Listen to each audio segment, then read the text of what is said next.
Good morning. Welcome to all who are here, members who haven't been here for a while, visitors. It's good to see all of you, and also those who are worshiping online with us. I'm Herbie Lout, one of the elders here, and on behalf of Jim Mitchell, our pastor, and our session, we do welcome you to the worship of our God today. We would like to make a few announcements to begin. Today is Reformation Day. It's the anniversary of when Martin Luther nailed the 95 Theses to the church door at Wittenberg, which began the Protestant Reformation. And we will have a celebration this evening here. And Joel, would you like to say something about that?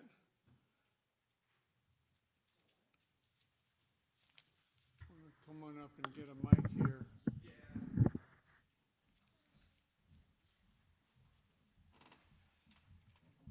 Well, we have the youth group this year has taken over doing the activities with the help of Church Family Life, doing a meal here at 5 o'clock, but there will be the games that we have, and there will be activities. We will have a talk about Martin Luther and describing the different stations that will be coming. It is a great time. We would encourage you all to come. It starts at 5 p.m. for the meal, and the activities will occur afterwards. So bring your friends, bring your family, bring your grandkids, your great-grandkids. It is a great time to have. And covered dish. It is going to be, my wife was sitting there doing this, and I didn't quite understand what she was saying, but it's a covered dish, so it's going to be German-themed food, but if you bring fried chicken, I don't think anybody will argue with you either. So we'll look forward to seeing you all here tonight. Thank you, Joel. And Brenda, thank you for that music and the stirring rendition of what our opening hymn is going to be today. Also want to remind you that we will have our congregational meeting to discuss budget and to elect officers on January the 9th. So please put that on your calendars. And then January 23rd, we will have a meeting of the congregation to roll out our strategic plan for the church to implement our vision that the elders and deacons have been working on together.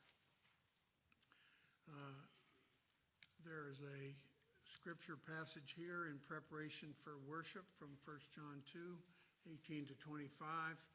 You can use that or whatever, but take a minute to prepare your hearts now for worship.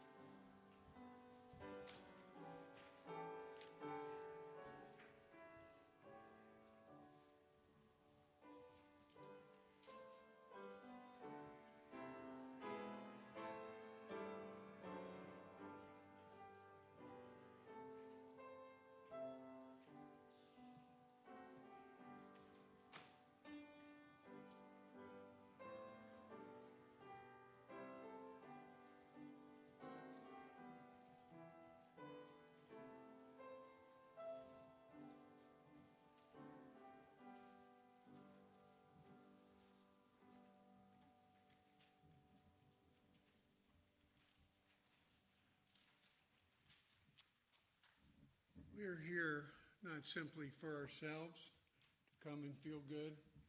We're here to worship God. And so we call you to worship this morning with a passage from Psalm 63, verses 1 through 4. O God, you are my God. Earnestly I seek you. My soul thirsts for you. My flesh faints for you, as in a dry and weary land where there is no water. So I have looked upon you in the sanctuary, beholding your power and glory, because your steadfast love is better than life. My lips will praise you. So I will bless you as long as I live. In your name I will lift up my hands. Our opening hymn today is a hymn of the Reformation, which was written by Martin Luther. And we would ask you to stand and sing lustily as Martin Luther would have done himself. A Mighty Fortress is Our God, hymn number 92.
Let us pray. O Lord our God, who is almighty, whose power has established the universe and all that is, and which maintains all life. Lord, you have created us. You designed us in the innermost being. Lord, you know our thoughts from afar. We pray that you would be with us now by your Spirit, that you would indwell our hearts, that we would receive your word gladly, that you would receive our praise, O God, that you deserve. Lord, we look forward to the time when we will be able to eventually praise you face to face, and yet now we praise you in faith. And we pray for our pastor today as he preaches, Lord. Fill him with your Spirit, that your word might go forth and accomplish your purposes. And we pray this in the name of our Lord and Savior, Jesus Christ, who taught his disciples to pray, saying, Our Father, who art in heaven, hallowed be thy name. Thy kingdom come, thy will be done, on earth as it is in heaven. Give us this day our daily bread, and forgive us our debts, as we forgive our debtors. And lead us not into temptation, but deliver us from evil. For thine is the kingdom, and the power, and the glory forever. Amen. Please be seated.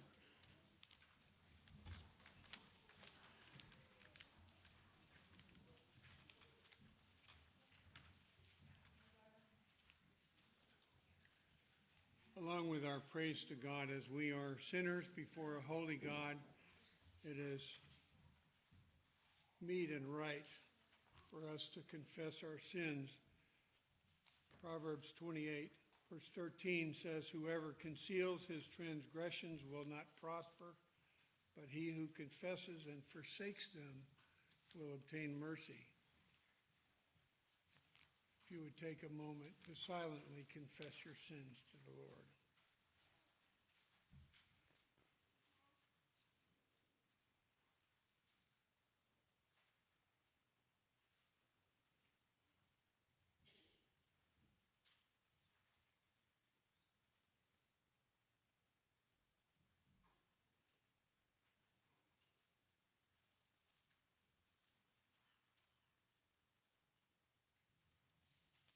Amen. We have an assurance of pardon. There's the good news from Ezekiel 36, verses 25 to 28. I will sprinkle clean water on you, and you shall be clean from all your uncleannesses, and from all your idols I will cleanse you, and I will give you a new heart, and a new spirit I will put within you. And I will remove the heart of stone from your flesh, and give you a heart of flesh. And I will put my spirit within you, and cause you to walk in my statutes, and be careful to obey my rules. You shall dwell in the land that I gave to your fathers, and you shall be my people, and I will be your God. Let's stand and make our confession of faith together from the Westminster Larger Catechism, question 20, as printed in your bulletin. I'll read the question, and we will all read the answer in unison. What was the providence of God toward man in the estate in which he was created?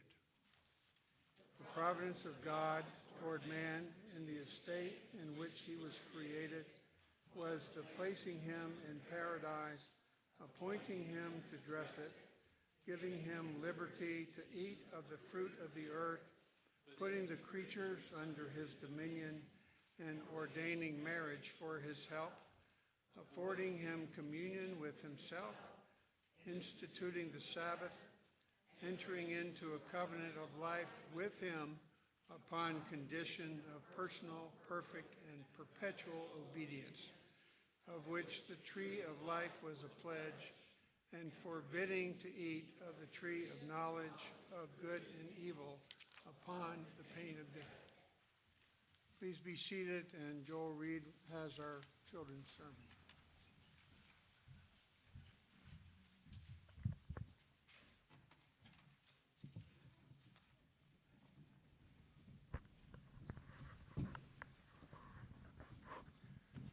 Good morning. I don't know about you, but I have a favorite special that I watch every year. How the Grinch Stole Christmas.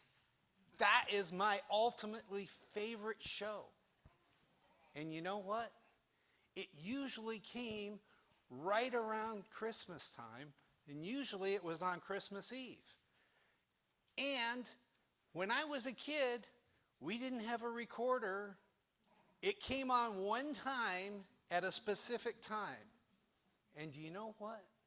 A lot of the time, It was when our New Year's Eve or Christmas Eve service was at church. My dad's a minister.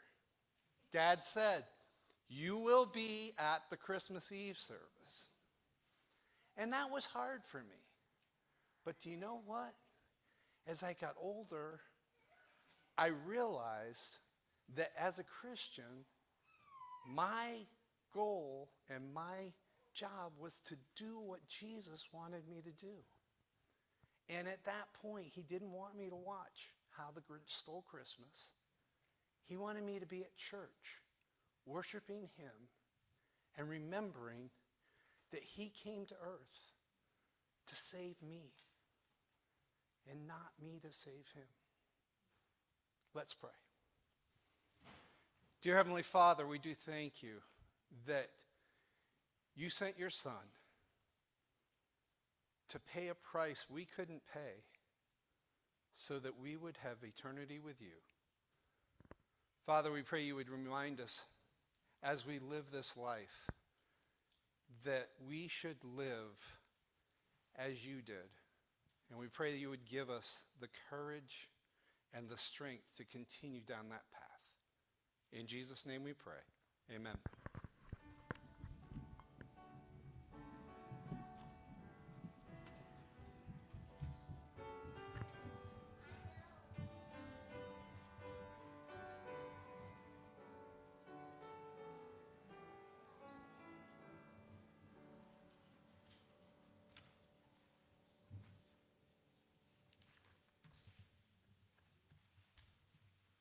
Thank you, Joel. Wonderful to see all these children up here. Our scripture reading today is taken from the Sermon on the Mount, and it's from Matthew chapter 6, and we'll be reading verses 19 to 34. If you would like to follow along in your copy of God's Word, Matthew 6, verses 19 to 34. Do not lay up for yourselves treasures on earth where moth and rust destroy and where thieves break in and steal. But lay up for yourselves treasures in heaven where neither moth nor rust destroys and where thieves do not break in and steal. For where your treasure is, there your heart will be also. The eye is the lamp of the body. So if your eye is healthy, your whole body will be full of light. But if your eye is bad, your whole body will be full of darkness. If then the light in you is darkness, how great is the darkness? No one can serve two masters, for either he will hate the one and love the other, or he will be devoted to the one and despise the other. You cannot serve God and money. Therefore I tell you, do not be anxious about your life, what you will eat or what you will drink, or about your body, what you will put on. Is not life more than food and the body more than clothing? Look at the birds of the air. They neither sow nor reap nor gather into barns, and yet your heavenly Father feeds them. Are you not of more value than they? And which of you, by being anxious, can add a single hour to his span of life? And why are you anxious about clothing? Consider the lilies of the field, how they grow. They neither toil nor spin. Yet I tell you, even Solomon in all his glory was not arrayed like one of these. But if God so clothes the grass of the field, which today is alive and tomorrow is thrown into the oven, will he not much more clothe you, O you of little faith? Therefore do not be anxious, saying, what shall we eat, or what shall we drink, or what shall we wear? For the Gentiles seek after all these things, and your heavenly Father knows that you need them all. But seek first the kingdom of God and his righteousness, and all these things will be added to you. Therefore, do not be anxious about tomorrow, for tomorrow would be anxious for itself. Sufficient for the day is its own trouble. And the grass withers and the flower fades, but the word of our God will stand forever. Amen.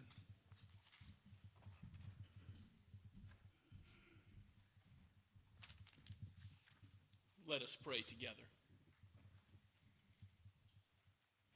Father, Son, and Holy Spirit, You are our rock and our fortress and our hiding place. In you alone we trust. We thank you, Lord Jesus, that you did not come to condemn the world, but you came that the world might be saved through your work. And you have completed that mission, which was to come and to die, to lay down your life, and to give it as a ransom for many. And victorious over death, you have risen again.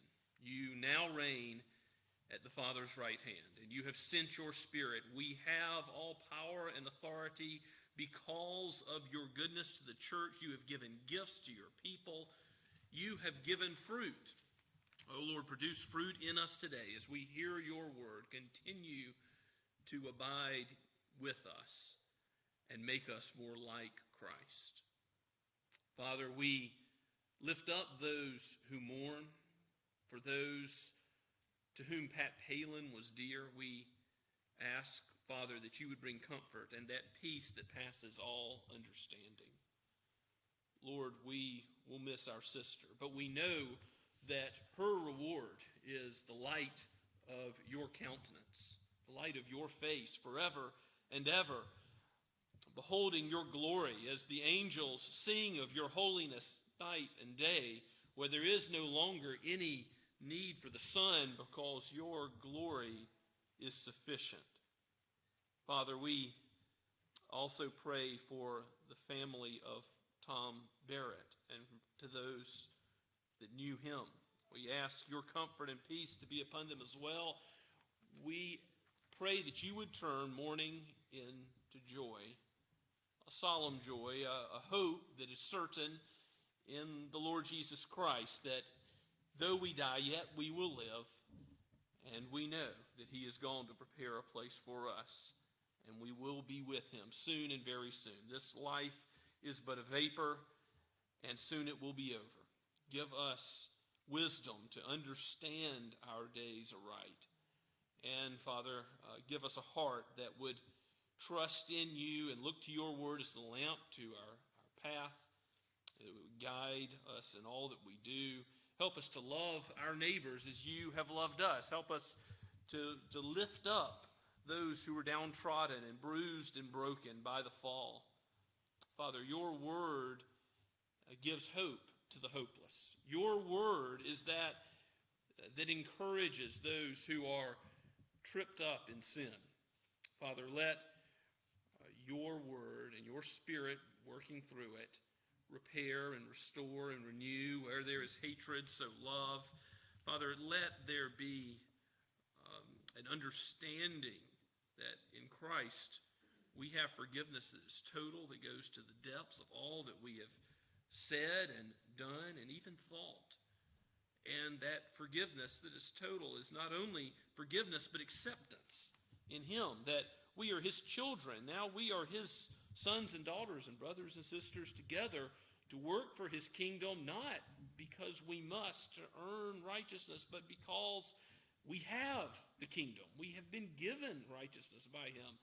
And out of thanksgiving now, we seek to live for you, O Lord Jesus. Help us to do that, to show hospitality, to show deeds of mercy. Help us as a church, as individuals, as families. Help parents to raise their children, the nurture and admonition of you, O Lord. Let your word be central, not only from this pulpit and this church as we teach and in our Sunday school classes and Bible studies, but in the home. Lord, let your word be central in the hearts of those that you've called to be your people. Raise up a new generation of those who will proclaim it. Give us those who will go to the mission field, even from among our own number, who might give up earthly comforts to go and preach your word abroad. Father, we thank you for those that you've called before and how you've brought the ARP to places like Pakistan and Mexico for over a century, and how those works continue. And we do pray that there will be more and more establishment of congregations where your people will be strengthened, where you will bring in the lost and save from save from sin with the knowledge of the Lord Jesus Christ. all those who will come, who will lay aside treasure in this world and gain treasure in heaven. Father, we also pray that you would revive us in this land. Give us a new reformation in our time, that we would see your tender shepherding hand in South Carolina, in Somerville. Let us repent and turn from our wicked ways and see your blessing in this place again. We pray, Father, that you would bless all those who lift up Christ and proclaim him today. We pray for our brothers and sisters in Shem Creek and Mount Pleasant. We ask that you would guard and protect them from the attacks of the evil one, that you would give us at Scots Kirk clarity and direction in the days ahead, that you would give our strategic plan a clarity that would be accepted, embraced by all of the congregation, so that the gifts you have used in this, amongst this people, would be deployed, used by you for the betterment of your kingdom, used so that others would come to know Christ and be built up in the truth. For we pray all this in the name of the one who is our mighty fortress, the one who has given us an unshakable kingdom, the Lord Jesus himself. Amen. Let us continue to worship the Lord now as we sing the hymn of meditation, Trinity Hymnal number 55, To God Be the Glory.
Let us pray.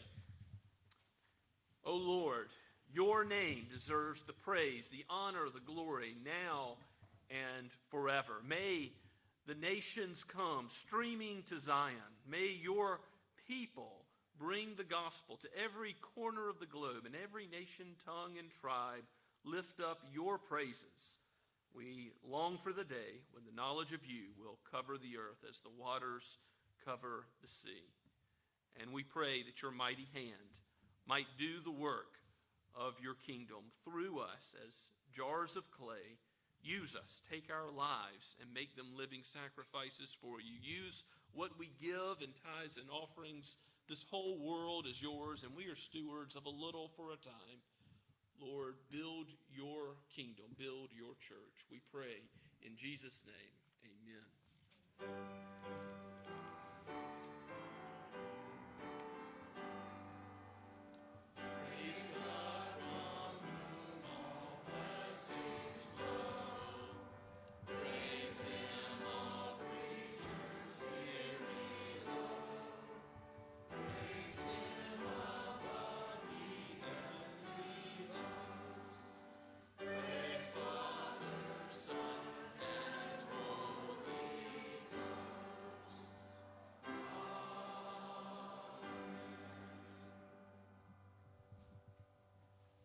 Please be seated and take your copy of God's Word and turn with me to Luke chapter 9. We're looking at the final verses of chapter 9, verses 51 through 62 this morning. As we continue to go through Luke's gospel, this is a pivotal text. Jesus has been ministering in Galilee and all around as he's going to now set his face to go towards Jerusalem, to go to die. This marks a change as he directs all of his footsteps towards the cross and to do what he's just told the disciples he will do, that the Son of Man will be delivered into the hands of men. And they haven't understood yet about how and why Jesus would go to Golgotha, but he will show them. He will show them the way, and we'll learn what it means, even more about what it means to follow him, the cost of following him, and taking up our own cross to follow hard after him, to live a life of obedience in one direction. Let's hear God's word again, Luke chapter 9, starting at verse 51. This is from the pen of the physician Luke, but it is breathed out by God for us. Hear God's word. When the days drew near for him, that is Jesus, to be taken up, he set his face to go to Jerusalem. And he sent messengers ahead of him who went and entered a village of the Samaritans to make preparations for him. But the people did not receive him, because his face was set towards Jerusalem. And when his disciples, James and John, saw it, they said, "Lord, do you want us to tell fire to come down from heaven and consume them?" But he turned and rebuked them, and they went on to another village. As they were going along the road, someone said to him, "I will follow you wherever you go." And Jesus said to him, "Foxes have holes and birds of the air have nests, but the Son of Man has nowhere to lay his head." To another he said, "Follow me." But he said, "Lord, let me first go and bury my father." And Jesus said to him, "Leave the dead to bury their own dead. But as for you, go and proclaim the kingdom of God." Yet another said, "I will follow you, Lord, but let me first say farewell to those at my home." Jesus said to him, "No one who puts his hand to the plow and looks back is fit for the kingdom of God." Amen. Let us ask the Spirit's help now. Oh, Holy Spirit, help us to understand the words of Christ aright. Open our ears so that we can accept what he says as the truth and rest in him and labor for him and ultimately receive the reward that is found for those who will leave all and follow him. O Lord, guide us on the narrow path to glory, for Christ's name's sake. In his name we ask it. Amen. Farmers are a unique group of people. They know how to work hard and do what is necessary in a time of harvest to make hay while the sun shines. Our ARP moderator this year is in the mountains of Virginia, where he has farmland, and many of his churchmen are farmers, and he has actually selected this text to be used in all of the ARP as the text which will focus us as a denomination on what it means to follow Christ hard in one direction our whole lives and not look back. So that final verse, verse 62, no one puts his hand to the plow, that farming, agricultural language, and looks back, is fit for the kingdom of God. That's being used in our whole denomination. You can look up our moderator's speech on this from last year's synod by searching online. His name is Patrick Malfris. It's a fine address. But one thing that struck me in it as I heard him deliver it in person is that he said, let's be honest. We're all tempted in the Christian life to look back. At some point, maybe at many points, we're all tempted to second guess following Christ. Peter did that. In Matthew chapter 26, Peter denied ever having followed Jesus. And after the third time, the rooster crowed and Christ's prophetic word was fulfilled. Remember how Lot's wife looked back. She was enamored with Sodom and Gomorrah. It was a hip place, a happening place. There's pleasures of the world there. And even as fire is raining down, she looks back and is turned to a pillar of salt. In the book of Exodus, we see how Israel looks back. In Exodus chapter 14, that they say, Moses, did you take us out in the desert to die? And God miraculously delivers them through the Red Sea. And in Exodus chapter 15, they give praise to God for doing that. But in Exodus chapter 16, after they've just seen the miraculous deliverance of God, you would think they wouldn't look back then, right? But what do they say? Oh, we remember Egypt, how well fed we were there. And they grumble and complain in the wilderness right after they've seen the mighty hand of God.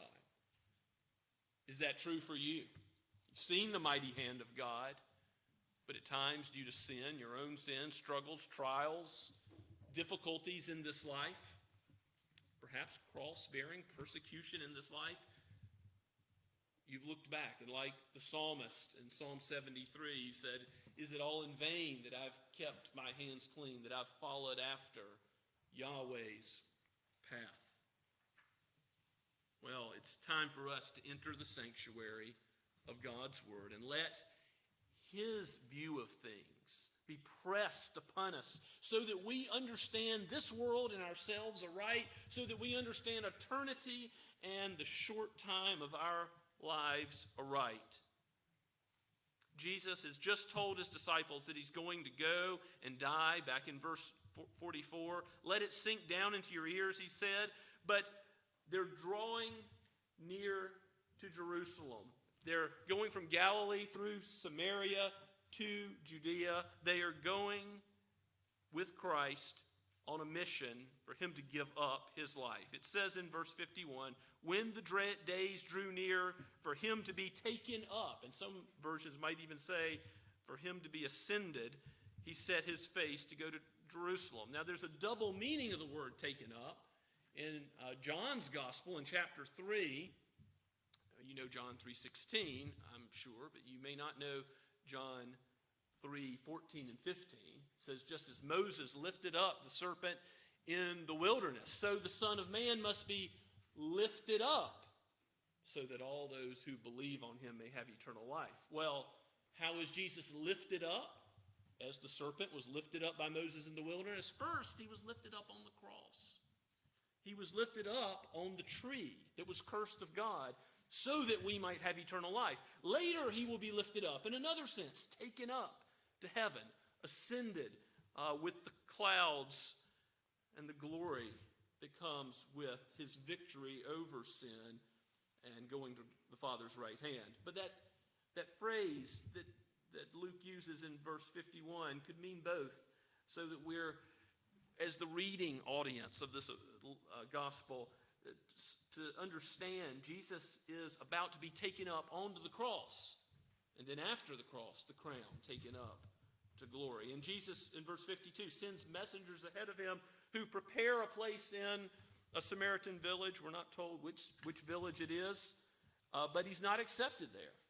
Where the disciples have been already going out into various villages and receiving assistance from other believers, there's not that assistance in this Samaritan village, and they know somehow from the messengers, presumably who have relayed this information, that Jesus was set on not coming to some place in Samaria, but going to Jerusalem. Now remember, he's going to have interactions with those those Samaritans. And in the Gospel of John, we hear about how he deals tenderly with the woman at the well, a woman caught in adultery. We know that he cares for those who are Samaritans, that his gospel is coming not to condemn Gentiles or Samaritans or Jews, but he is coming to the world, John 3:17, not to condemn the world, but that the world might be saved through him. So Jesus is on a mission to save. That's why he's going to Jerusalem. But James and John didn't understand that. The sons of thunder. What did they want to do instead? Be like Elijah in 1 Kings 18. And remember how he confronted Ahab. He called down fire from heaven.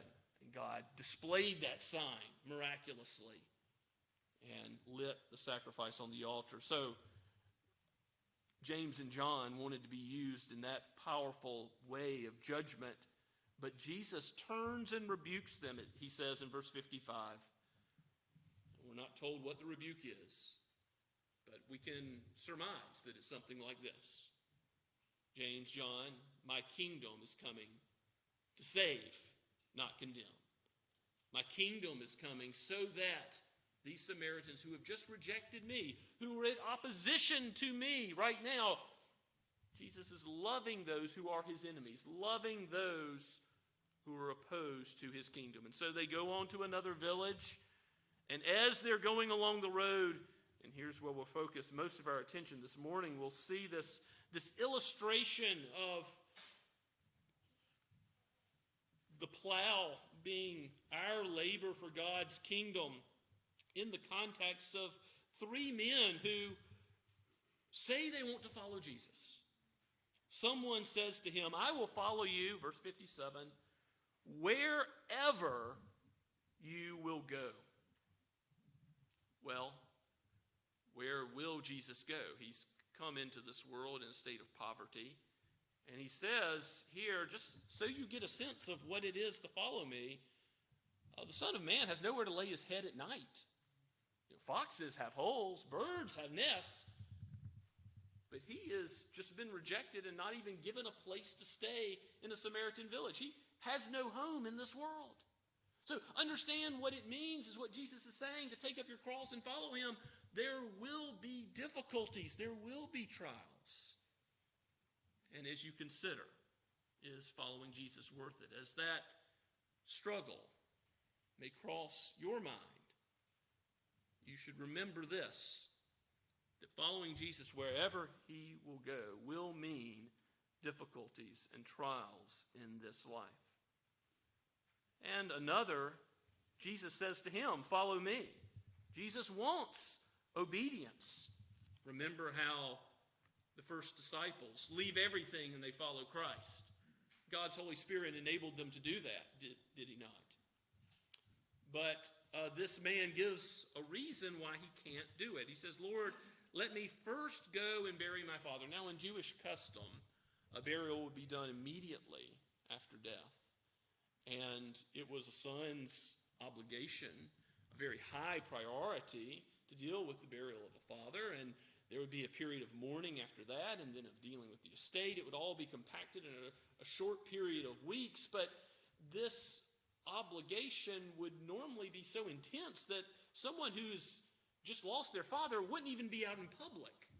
So you see, this man may well have been saying something that isn't true. It's something that would have been commonly used as an excuse for doing other things in Jesus' day. Let me go and take care of things with my father. Therefore, whatever other obligation I've got, this is a really high one, I'm out of some other obligation. But Jesus says you've got it all wrong. You've got it all wrong, that even in terms of your family obligation, of course, Jesus himself was subject to his mother and father. He upheld and fulfilled the fifth commandment to honor mother and father. Jesus came to fulfill all righteousness and never shrunk back from the law of God. But here he's saying there's a higher obligation. That is to love God, to follow him, to treasure his kingdom, to put it as first priority and not put family above it. He knew the man's heart. He knew where his idol lay, just as the rich young ruler and his love of possessions is pointed out by Christ. Here, this man who says he needs to bury his father, he says, let the dead bury their own dead. Let the spiritually dead bury their dead. And as for you, go proclaim the kingdom of God. That was the call. Don't think to yourself that family is more important than Christ. This is not just an abstract problem. This is something that happens, that Jesus emphasizes several times. He says that you must hate mother and father. Love less. Love them less than me if you are going to be my disciple. That is the extent to his call to loyalty. Now, some people will tell you Sunday is a family day. Well, Sunday is the Lord's day. It is wrong to see it first and foremost as a family day. What would you think if your son or daughter had come to you and said, I've got a call to be a missionary overseas? Would you say, well, what about the grandchildren? What about your proximity to... Or would you praise the Lord Jesus for calling them to serve him in such a way? These are things that we ought to be committed first and foremost to following Christ about now before we face these kinds of decisions. And when you say, Lord, I will follow you, don't think that he won't put that to the test. Another says in verse 61, Lord, I will follow you, but first let me say farewell to those at my home. Another family obligation. It seems simple, but perhaps he was just trying to get down the road and get away. And Jesus says, no one who puts his hand to the plow and looks back longingly, back for some other life, is fit for the kingdom of God. The fleeting pleasures of the world, the security that, yes, Egypt may have offered, the good meals, the glamour. Christ's kingdom is to be where our heart is. He has given us an unshakable kingdom. Why? Because he's an unshakable Savior. He has fulfilled the very thing he calls his disciples to do. He set his face like a flint to run the race that was set before him. And he ran it, not even shrinking back as he sweat blood in the Garden of Gethsemane. He says, thy will be done, and goes to the cross. He fulfills his mission. And so likewise, we are to keep our eyes fixed on the author and finisher of our faith, the Lord Jesus Christ. Understanding that this life is a labor. It's like a farmer's work. It is putting the hand to the plow. It's dealing with sin. It's following God's word. There's all these words that are used in scriptures to describe God's word as a way, a path. and to stay on it. We need the Spirit's help. Paul says in his in the second chapter of the book to the Philippian church, work out your own salvation. Work out, labor for God's glory. Work out your salvation with fear and trembling, for it is God who works in you to do his good pleasure. So the fact that it is work doesn't mean that you merit anything for God's kingdom. No, it's all Christ's work credited to you that you have salvation. But you are called by the Holy Spirit to follow God's word and to do work, to put your hand to the plow. And when you are tempted to look back, when you are tempted to second guess, is it worth following Jesus? Remember that this life is short and uncertain. Remember that Jesus called that fool who had stored up many goods in his barn. He had called him away from this world in a moment. And then all that he had stored was worth nothing. Store up treasure in heaven, where moth and rust cannot destroy, where thieves cannot break in and steal. Labor for an eternity with Jesus that never ends. And don't think, I'm going to put off following Jesus. Don't think, I've just got to do something else first. See, that's the point of what Jesus is saying to these three. He's saying, don't wait till your deathbed. Don't wait till you've sown your wild oats. No, God forbid. Turn now while the day of salvation is at hand. You do not know if parting ways with sin will be so easy. You do not know how your heart will respond later. You may grow cold. You may grow hard-hearted. Turn to Jesus now. If you are a young person, a child, a teenager, a college student, and have not yet committed your life to Christ, turn now. If you have been going through the motions and have become a nominal Christian, but haven't truly cast off sin and said, I will follow Christ with that whole heart, come to him and take his yoke on now. For his yoke is easy and his burden is light compared with the heavy weight of sin, which will cause one to be judged. Either our sin is on our own heads or it is on Christ, the sacrifice who went to Jerusalem to take that punishment for us. What love, what mercy, what kindness, what compassion. He didn't come to condemn. He came that he would save. Let the kindness of God, the rain and the sunshine which falls on your head every day, the air that you breathe, all of the blessings of human relationships, the taste of food on your tongue, let all of the blessings of God remind you to come to him while he may be found. Let's pray together. Father, we ask that you would use your word now to help us remember all of our days the worth of Christ, the pleasures which will never end in him, and that you will keep us in his abiding love. Let your Spirit comfort those who doubt and strengthen them. A burning wick you will not snuff out. A bruised reed you will not break, O Lord Jesus. Bind up the broken. Bless those who mourn. Comfort your disciples who have followed you. And give them the strength to complete that work, that labor that you've called them to in this life. For the reward is great. You have told your disciples that you will give them 100-fold if they have left houses or families to follow you. And Father, we know that our family is with you. Who are your brothers and sisters but those who are in the Lord Jesus?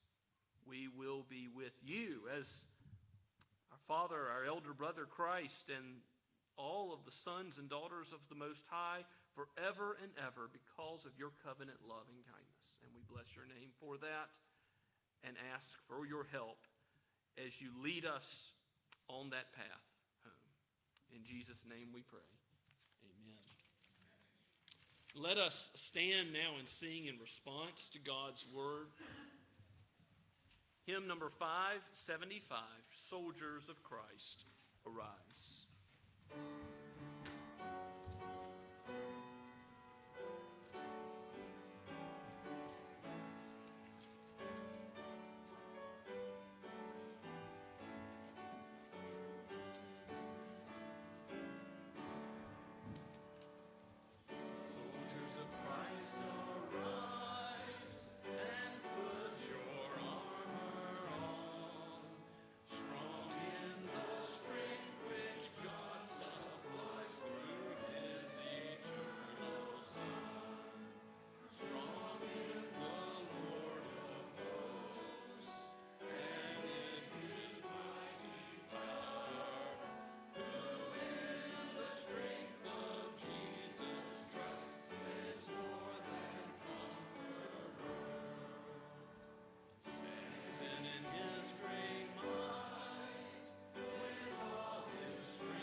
Before you go with God's benediction, I just want to remind you that Scots Kirk wants to be a church where elders and your pastor are able to help you run the race with endurance, to fight the good fight of the Christian life. If you need help, if you need encouragement from God's word in running that race, please come to us. We would love to be your under-shepherd under Christ.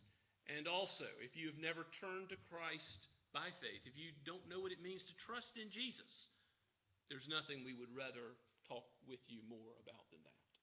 Now go with the blessing of Almighty God. Now to him who is able to do far more abundantly than all we ask or think, according to the power within us, to him be the glory in the church and in Christ Jesus throughout all generations, forever and ever. Amen.